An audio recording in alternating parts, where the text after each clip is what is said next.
سلام. ساعت 3 بامداد الان 18 آگوستیم. من تو هند هستم، هتل. بعد لباسا رو شستیم، ولی به خاطر اینکه بارون میاد دیگه نشد پهنش کنیم تو بالکن. بذار یه نمایی از بالکن و بارون نشونتون بدم. اینجا بالکنه،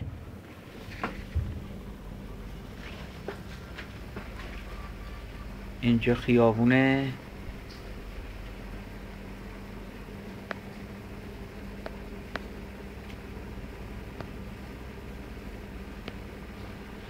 بارندگی شدید بوده. برمیگردیم داخل. این حولم متاسفانه خشک نمیشه، هوا معطوبه، خشک نمیشه. و این نوع جدید لباس خشک کردن، فشنه.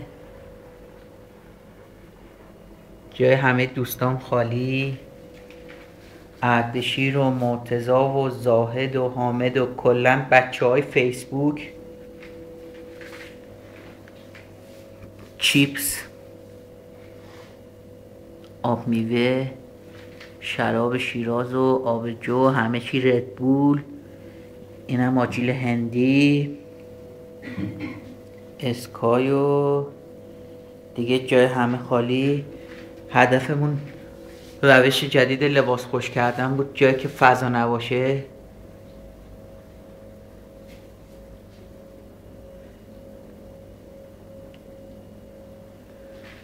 خوبه. بچه های پشت صحنه، اینم یخچالمونه. پشت یخچالم بچه ها همه قایم شدن. خوبه.